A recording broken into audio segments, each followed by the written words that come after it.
Welcome to part two of how to play ace-high flops. It's Aussie Poker here, and we're going to be looking at a few kind of fun ace-high flops. We're a little bit creative. You're going to see here an example like a monotone flop that's ace-high. For this, I'm just kind of showing you the opening ranges because in order to really get a lot out of post-flop play, the first step really is to understand what the pre-flop ranges are to begin with, because then that's sort of the foundation for understanding things like the equity advantage and the nut advantage to formulate our betting or checking strategy. So if we look at the low jack range here at Fib weak blood deep and MT2, you can see it's basically offsuit broadways and suited ace X plus and a few other hands. Whereas the big blind's obviously going to have a much wider calling range. It's not going to have the really nutted hands like the aces to sevens or ace king, ace queen, but it'll have almost everything else in that sense. So with those two ranges in mind, we go to the flop of ace 5-4. Obviously, the big blind is just going to be checking range in this spot. And with the low jack strategy, yeah, you can kind of see that on these sort of ace high boards that you really don't do much checking. You're just almost always betting for a small to a medium size, around that 20% to 33% pot in that sense. And if you look at the equity chart here, you can kind of see why, because we do have a 58 to 59% equity. Well, let's say 58% equity advantage here. And so when you have this sort of like equity advantage, and when okay, the nuts are maybe running a little bit close here, but the low jack's still having kind of a a little bit of a nut advantage, especially on this sort of low to mid kind of end of the nuts, of like the really strong hands. Then yeah, it sort of makes sense, and you will just be kind of betting for your whole range, but just for a smaller size when you don't have a massive nut advantage to work with. In this hypothetical, I've just gone with the bet size of 1.9 just because that's the most common one, and you do see kind of a lot of mixing between the different sizes here, which is pretty normal in that respect. Um, but yeah, in terms of how tightly or how widely the big blind should call in response, yeah, you're kind of seeing it if you do have some sort of equity, like say of an open ender or such. Then yeah, you're going to kind of be continuing like any the pair pretty much is going to continue.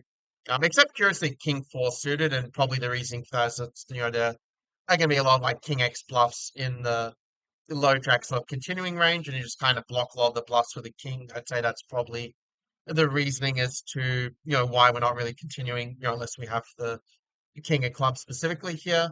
But yeah, basically, if we have any sort of like pair or sort of any sort of gut shots, then yeah, we are basically sort of going to be continuing. And yeah, even if you just have like one club, like say the nine eight of clubs or nine of clubs, eight of some other hand, then yeah, you'll see that also is going to be good enough to continue. So basically, you just need a club or you need a pair or some sort of draw to continue against this sizing. So the big blind does call here.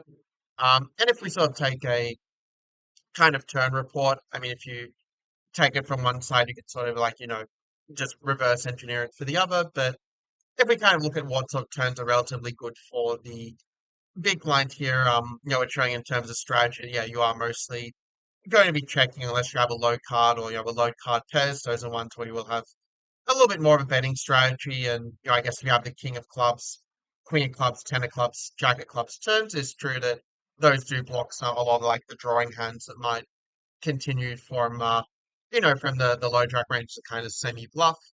But yeah, if we sort of translate that into sort of EV, and let's say we take an EV from the low jack's perspective, then yeah, you can see with the different turn reports here that the ones that are going to be the really best are going to be these hands like the jack, the 10, these sort of cards that just sort of not really so directly connecting, but still sort of hitting a lot of the bluffs will be in that range. Yeah, for a similar as I kind of seeing king and queen, like some of these hands went quite well, but the clubs do dilute a lot of the equity with hands like the three of clubs being like just about the worst possible hack card that could kind of come next in the deck because it's a low card where low jack has very few deuces, and big blind does have a lot of those those deuce X hands, so and also like a lot more of those like random clubs that kind of sticking around in a way.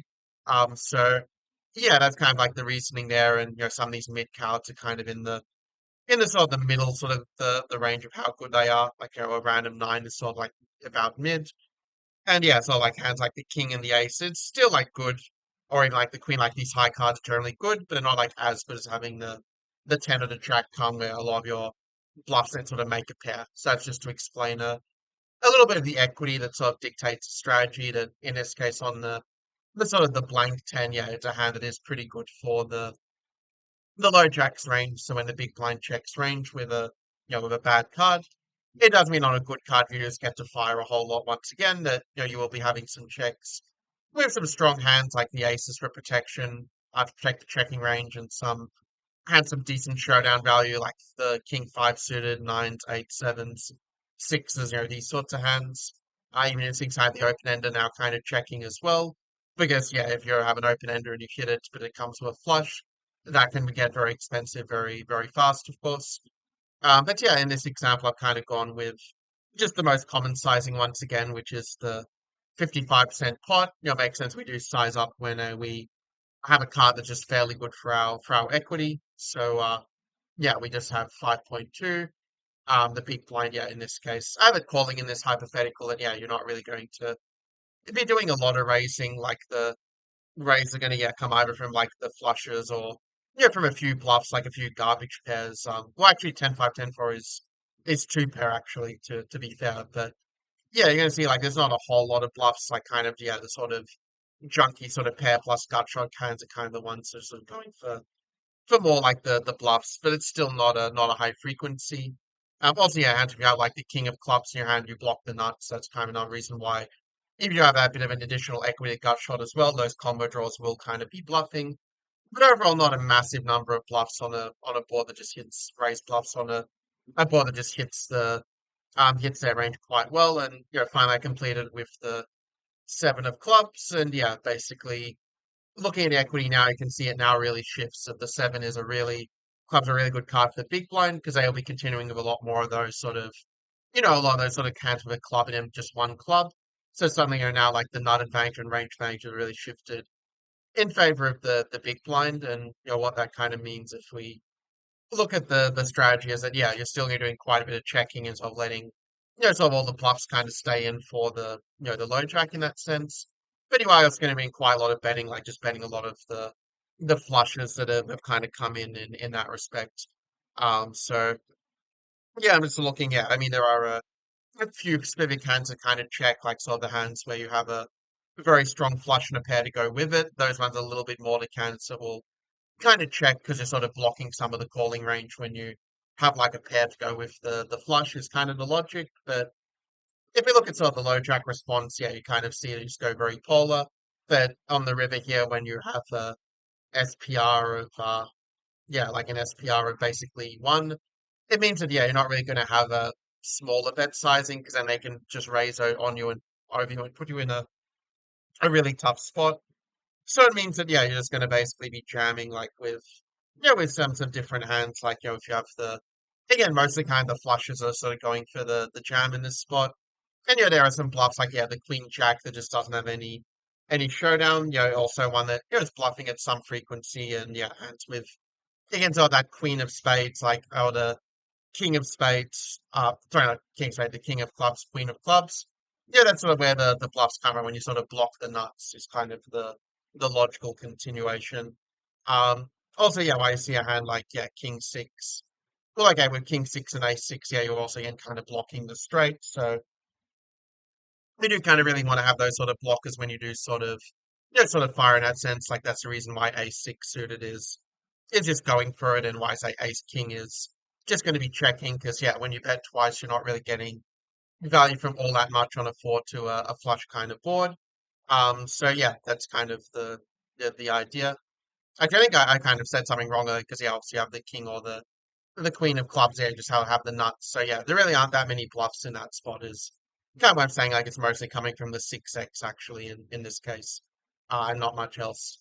But yeah, in this case, if low jack does go all in, then yeah, the defending range is just super tight from the big blind. And yeah, it's basically going to be the the flushes, the hands with with the king of clubs, queen of clubs, or jack of clubs, and if you're anything weaker than a hand with like jack of clubs is yeah, basically just going to fold. With the exception of some hands like ace four suited and also ace two suited kind of just unblocks all the bluffs. That's kind of another reason why it's being thrown in as part of the calling range. But yeah, hands like ace jack, ace ten, just not just not making the cut here when they go for an extremely polar sort of action that makes these top pairs just pure bluff catchers in the sense. So with that being said, yeah, that was kind of the first hand. And if you did are enjoying this video, do make sure to like and also do consider subscribing to the channel as well if you want more like it. Now let's dive into a couple more of these examples. I feel like since working a bit more of the Solvi, I've sort of maybe got a little bit more concise in explaining some things, like not getting too caught up in the details, just kind of seeing the big picture a bit more. Now this one's a little bit of a different situation where we have, again, 30 big blinds MTT, but this is the under the gun one raising and seeing raising like basically like, the offsuit jack and better, suited eights and better, and a few other hands for kind of board coverage. And the button's calling range, yeah, you see that the button really doesn't do a whole lot of free betting in this spot. There's going to be like very nutted hands and a few sort of different bluffs here and there, like various ace X kind of often being that sort of candidate just because it does block the aces and some other, hands occasionally that do play reasonably if they do get called to a free bet, like the king nine suited, queen eight suited. But yeah, just a very wide range, like a lot of suited connectors, like eights. I mean, in a way, it's actually very similar to the under the guns raising range. If you look at this here, just that we're sort of free betting some of the strongest hands, is kind of the difference. But this one, yeah, kind of shows an example of a paired board with ace 10 10, and yeah, this sort of brings back a lot of the ideas I mentioned on sort of like the paired boards, and when it's like all just high cards, like all broadways plus, then yeah, at that point, like you're just going to be betting small with virtually your entire range. It makes sense, yeah, when you look at the equity when we have maybe not so much a nut advantage, but a very clear range advantage here with the 57% equity. Yeah, we're just going to be betting wide for a small sizing, like 20 or 33% pot, where the solver is kind of mixing in this case. But okay, if you pick one size, like say, if you merge and pick 25% pot, just do that with range. That's probably not going to be such a bad decision, in even if theoretically. But yeah, against this sort of small range bet, it's gone with 20% pot as the most common. Yeah, you're not really folding a whole lot, just kind of the chunky hands don't have much equity. But for example, it can like king nine or queen nine or jack nine suited with the backdoor flush draw is going to be good enough to continue here, just because you do have the sort of backdoor straight to go with the backdoor flush in that respect. So that's kind of why this sort of like the weakest hand you continue with. And then yeah, you're like obviously like raising the 10x for value, and some of the weaker top pairs or some of the strongest top pairs are also kind of getting in there, like the ace king suited, a little bit of ace queen, a little bit of less of the ace jack. But it makes sense, like the bluffs are kind of coming from the deuces, frees, fours. And even that's not such a high frequency. That's mainly the deuce and frees are kind of taking the bluffs in this spot here. So we have the button calling as they do with nearly their whole range. I decided to pick just a total brick of a turn in just the four of clubs. Okay, it's not a total brick. There is a backdoor flush draw that's come in, but it doesn't really connect with the ace or the 10 so directly, let's say. And yeah, with the undergun you see now, because the undergun's carrying such a wide range, it means that they need to protect their range a bit, like checking back a fair bit of the ace X, especially the weaker ace X really liking to check. Also, if aces, you kind of want them to hit their straight draw and their flush draw on the river, so that's kind of why you're doing a lot of checking in that way. So that when they do hit their hand, you basically are able to stack them. And yeah, also, some hands with some different showdown value, like some low showdown value, like the eights to fives, yeah, now starting to do more checking, and bets kind of coming from like the nines and the jacks are sort of the merged part of the range. And then yeah, some bluffs that yeah still have some, let's say, vague sort of connectivity, like queen nine suit, jack nine suit just doesn't really have any real showdown value. It's just trying to get like better hands to fold when you bet here. But yeah, you can see again just very small sizing, like 20% with a pretty large chunk of the hands. And yeah, the sort of ones where you do go for the bigger size, 83% is like quite polar, just very strong hands like the ace X, a little bit of 10x, and also yeah, a few bluffs to kind of balance that out with hands that wrap around the 10 specifically. But yeah, in this case, we have the under the gun checking, and in this hypothetical, also have the button checking, which yeah, I mean, you are in position, but you're still going to check where wide part of your range, just because again, the equity just kind of hits the under the gun better. So it just means you do a lot of checking, and yeah, you're kind of just again firing. It's actually kind of like betting a similar range to what we saw under the gun. It's kind of interesting to see how the way that both sides play their ranges here is actually somewhat similar. Now for the river, I kind of chose a spicy one with the queen of the clubs, just to show how the strategy adapts when the backdoor flush draw comes in. And yeah, with the under the gun in this spot, you're out of position. You are just going to do a lot of checking, but if you do have a hand like the ace, an ace X, then yeah, that's just good enough to just bet every time. Whereas, yeah, the hands like, say, if you have a queen in them, yeah, those ones will tend to check a bit more in comparison, just because, yeah, you are kind of just wanting kind of, let them fire all their bluffs, just bluff catch the river in a sense. Uh, then that kind of works better than trying to go for thin value and, being in a yucky spot if you get raised or in a spot where they only really call mostly with just much better hands. So here I've gone for the example of them checking. In this instance, yeah, we'll see. Also, the button's going to do quite a bit of checking back, like the hands like the Queen X is a little bit too thin to kind of go for value here. Again, you kind of want to have at least a decent kind of ace X before you really go for the value in this spot. And yeah, the bluff's going to kind of come from like these sort of missed sort of backdoor straight draws, like a lot of King X here because you block King Jack, which would not be the nuts, but be one of the more nutted hands in this spot. So that's kind of where the bluff's coming from, and also some kind of counterintuitive bluffs, the fives, frees, deuces that if you get called by, let's say, I don't know if they necessarily would call it King Nine per se, but it's a case where you kind of just sort of can get these still some better hands to fold. And yeah, we do take this six big blind bet sizing, which, yeah, there's sort of bit over half pot is the size generally being used by the button. Because on the river, you're almost always going to get bet at least half pot when you're in the button and you're going to be betting on the river. If you look at sort of the calling range, yeah, you kind of see that, some hands like, well, basically, we'll need to have sort of at least, let me just make sure I read correctly. Yeah, you need basically at least a queen in your hand to be able to continue at this spot. If obviously the button, yeah, it's obviously some of these hands not in the range just because yeah, these hands wouldn't have checked on the turn. So that's kind of the reason, yeah, why you don't really see the a6 in the range. So since the top of your range is basically going to be hands like kings and king queen suited, which for all intents and purposes are very similar type of hand here, in terms of the value. But yeah, you're just calling very, very narrow when the button bets just because they're not really meant to be doing this with, the hands like the Queen X, these just become virtually pure bluff catchers.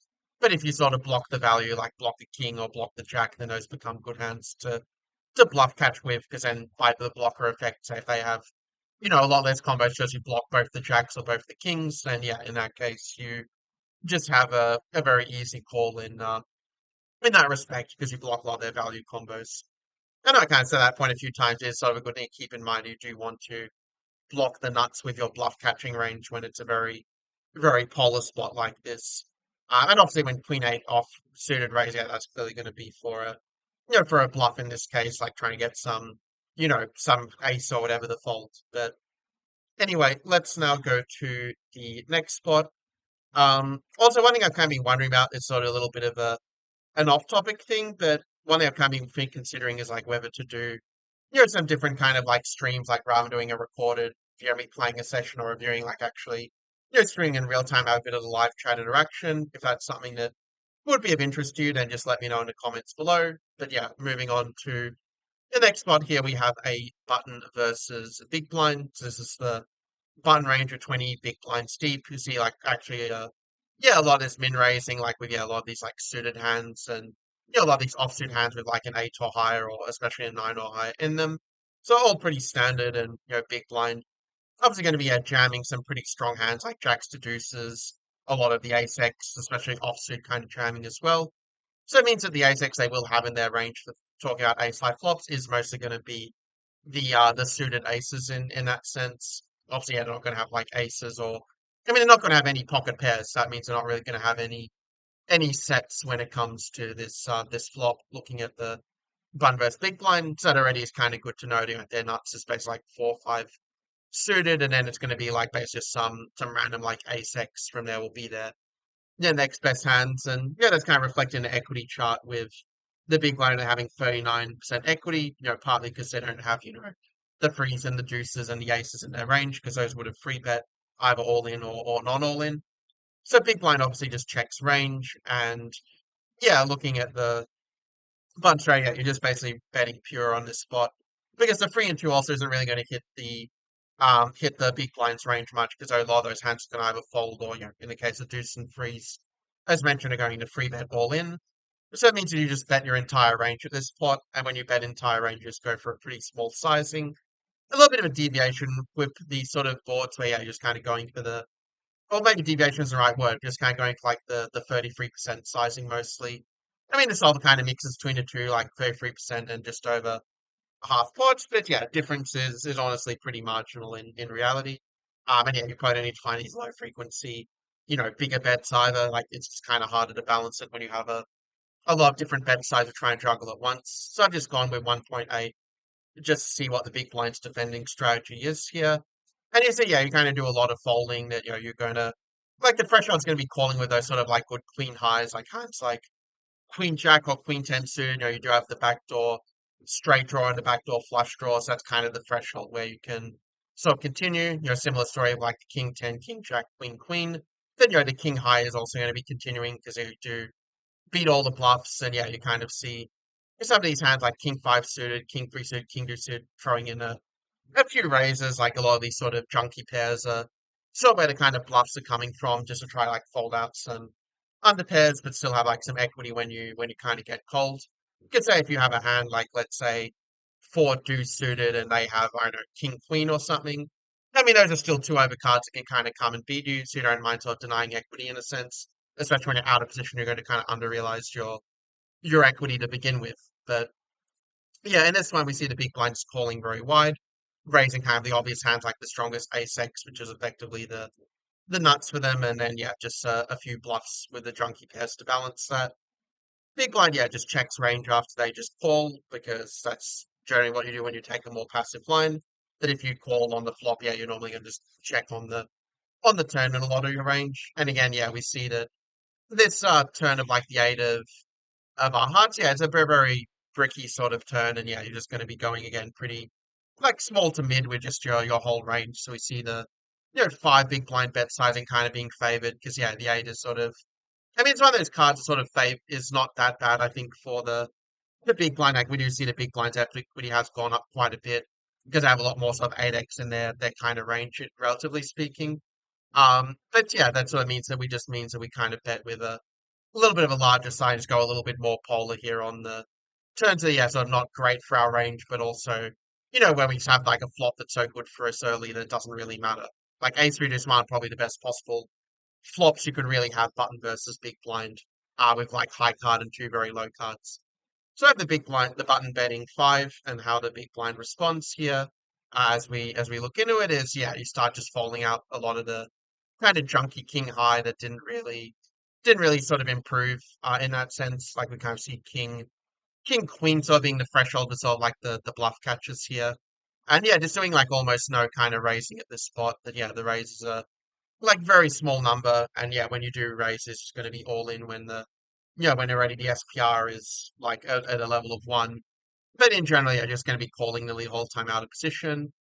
And the river being a king, if we just kind of look at how to adjust the equity, it was like 43% before, but now with the big blind, we see it's gone way up now to 57% equity, which is probably why we're seeing like a little bit of sort of betting going on here with some of these like, a6 suited and, some hands like this, like some of these top pairs kind of going for it, along with, a few of these sort of other kind of hands as well. Well, 5-4 is obviously, going to be the nuts here, but yeah, some hands like 6-3, also kind of finding those bluffs like with the garbage pairs.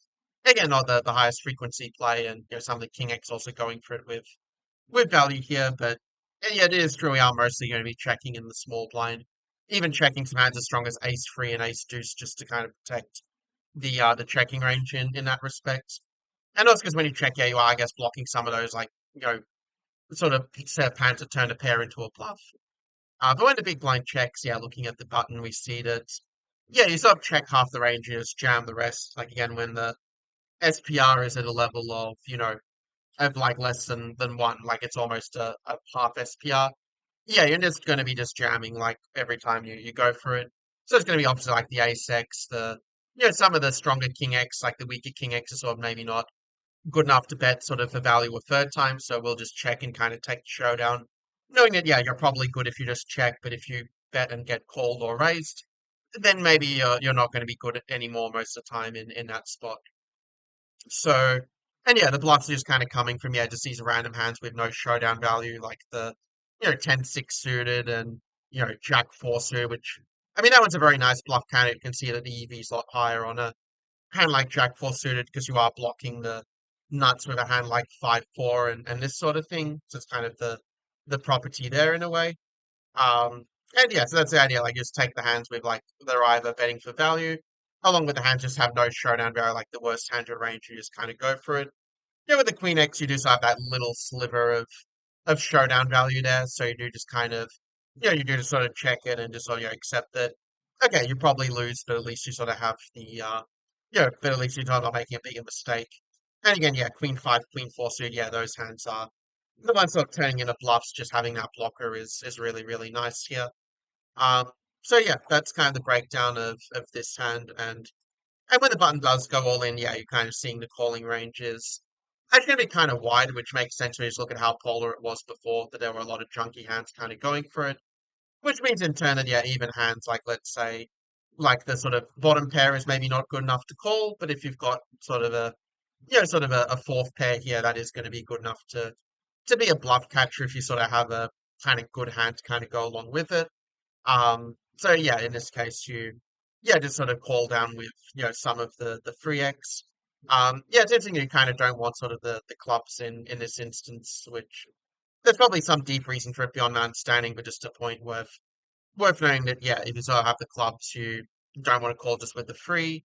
And also, yeah, a similar point like with the sort of queen free. Well, okay, I guess that's also the free, but yeah, basically the threshold's going to be like the 8x. Like the 8x is the point where we are going to be calling pretty much everything, except the 8-5. Yeah, is the one exception where it kind of mixes a bit between the call and fold depending on the different blocker sort of properties. But yeah, that's the overall range. Like if you remember Queen 8 suited is the thresholds, with like some of the free eggs being on the blockers, then yeah, that will guide you pretty well in terms of like bluff catching the GTO range in these spots. Obviously, if you're playing live and you're playing someone who you know is just under bluffing, then you might decide to fold out some of the hands like the Queen 8 suit or even some of the potentially some of the King X if you think that it's only going to be jamming here with like an ace or higher. But okay, in this we're kind of assuming our opponents are playing sort of competently in a sense. But yeah, finally for the final flop, this one being an ace nine free rainbow, so just a rather disconnected board. Let's just go back a bit because this one is actually a button versus small blind, but I want to include a free bet situation. So this is the button's raising range. This is the small blind. We see their free betting range of aces to nines, some of the stronger ace X suited, some slightly chunky ace X, finding some bluffs, and yeah, a few other like random hands, like some of the weaker sort of offsuit broadways, king four suited here and there. But yeah, you can sort of see the range is like fairly polar, like some very strong hands, some playable-ish hands, and yeah, some kind of chunky hands just kind of want to see a fold, but which are not in like the worst shape ever if they do get called. So yeah, the button, yes, is the calling range again. Going to be flatting a free bet with the aces and kings just to protect the rest of your calling range, because when you pure free bet flat ace and kings to free bet, it just allows you to then also continue with hands like 8-7 suited, 7-6 suited, and some of these like suited kings and 8x suited without, losing money by doing so in a sense, by still keeping the EV neutral or positive. So yeah, looking at this flop of ace 9-3, if we do look at the equities here as we just wait for it to load. Yeah, you can see here that the small blind obviously has quite a nice equity advantage, but doesn't really have a nut advantage because, like I said, they still have the button still has aces in their range here. Okay, maybe don't have nines so much or threes, so they maybe don't have those nuts, but the fact they have the aces does kind of make it a little bit easier in that respect. And yeah, we can see that obviously the small blind also can still have like the aces and the nines and this sort of thing. Not the freeze because yeah, it would have jammed to a free bet, but that's just to break down how the ranges kind of differ a little in that sense, at least from the nutted side, just to kind of like express this point shown in the chart a little bit of a different way. But yeah, I mean, on an ace high board, when you free bet, you're just never really going to be checking in general. You're just going to be firing range. And when you do that, it's going to be a small sizing. So we see 25% pot. Yeah, often being kind of a good sizing when you start having an ice high flop. When you like free bets out of position, is usually want to go for these small sizes. In this instance, yeah, we see that with the buttons range, it's kind of like, yeah, either you have an ace or you don't, is sort of the way people might feel about it. But yeah, it's sort of the case you just don't really have a lot of free X here, so you're going to be calling like any ace, any nine. You're not going to be doing any raising because it just doesn't really make a whole lot of sense when you're facing a free bet. Because like the hands like the aces, you would kind of want to slow play the top set anyway when you already slow played aces on the pre-flop. Uh, but yeah, you're kind of seeing some of these hands that do have the double backdoor are once again kind of continuing. It's yeah, the higher end of the backdoor doesn't seem to want to go for it. It's more the lower end, and I think it's because hands like 8-7, 7-6 just a lot less likely to be dominated by the bluffs and the hands like say King 10, Queen Jack, and Queen 10. Like these will be a lot of the bluffing combos in the small blinds free betting range. So that's kind of the idea of why in this spot, yeah, you kind of want to have like a pair or just hand that has some sort of like can still draw to a very strong hand, which is not so likely to be dominated. For instance, I've kind of taken the example of the turn being the eight of diamonds, bring in the backdoor flush draw and also the backdoor straight draw, so a little bit of a wet kind of turn in that respect, which we now see this when it's this nature of the board changes, you will see a lot of checking from the small blind. Because yeah, the small blind arrows just bet out their entire range and the buttons fold out the worst hands. And when you look at how that's reflected in the equity chart, you can see that now when the button calls, the button actually has the equity advantage because of that point I mentioned. The small blind still has all their junk, and the button has kind of got rid of nearly all their junk on this sort of board. Like I know it's a kind of, when you have an ace high flop, you will just fold out a whole lot of the undercards just because, yeah, basically they're even if you get a king or a queen, like you may still not be good against a lot of the range anyway. So it's kind of like a reversed implied odds kind of spot in a sense. That's not the best way to word it, but it's a way to say like you'll risk just losing a lot more money even when you do hit your hand, basically, is the idea. But yeah, that's kind of the reason why it's going to be mostly checking. Yeah, the hands with the ace X and above, yeah, will be still firing for value, and then to balance out, yeah, having some of these under pairs also firing a little bit, a few of these overcards as well. Like, you kind of don't want to have the king X specifically. You kind of want to have some of these, hands with some sort of gut shot to it. That's sort of where the bluffs are coming from. But yeah, basically we see a lot of checking. And in terms of the button strategy, yeah, of course, since the button now has a stronger range than small blind, which, becomes all the more true when the small blind is checking, because like I said, they would have fired an ace on the turn. That kind of gives you an open license just to fire pretty wide here on the button. Yeah, still going to be doing quite a bit of checking, like hands like 9x just have really good showdown value. Also, if you have an 8, like 10-8 specifically, because the other ones here are going to be either a set or two pair. But yeah, you can kind of see these hands that sort of have like a pair are just going to be happy just to kind of check it down. Also, you can see like the junkie and the open-ender is checking just because you do have those kind of reversed implied odds if you hit, let's say, if you hit the 10 in that sense, you do get owned by Queen Jack there. So that's kind of the explanation behind, yeah, even checking some of the top pair as well. And yeah, the bet's just going to come from like the strong top pair. Yeah, a few sets like the eights, and yeah, a few of these bluffs like these under pairs kind of going for it.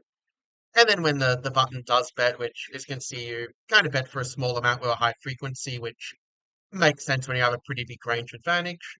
Then yeah, you're just going to be calling in just nearly the whole range from the small blind here, and you're only really the very strong top pairs kind of going for for the bet, and one sort of bluff with the Jack 10 offsuit to balance the various other value bets with the ace. And it says yeah, because the Jack 10 is just a very, very good candidate when you are drawing to the nuts and can still potentially get a Jack or 10 that can be good against their current bluff catches like the 9 or the 8 in case you were to go for it.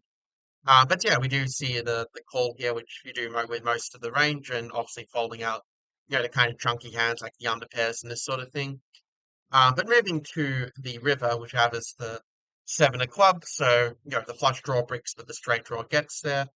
Again, small blind is going to check range, like you are out of position. Your equity is still not the greatest when you're only just calling and not racing. So for that reason, yeah, you just check it back, and also it's kind of a bit of pain we can see with the equity that when you sort of have a situation one player bets their entire range and the other player calls, it naturally means that that player who called is going to like their equity will increase a little bit just because they kind of shaved off kind of the worst parts of their range, which I know it sounds like a little bit of a truism, but I think it's an interesting point to keep in mind when sort of seeing like why the solver does its actions.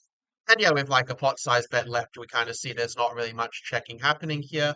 That's only going to be hands like say the 9x or the the king high that has some decent showdown value that's kind of going for it.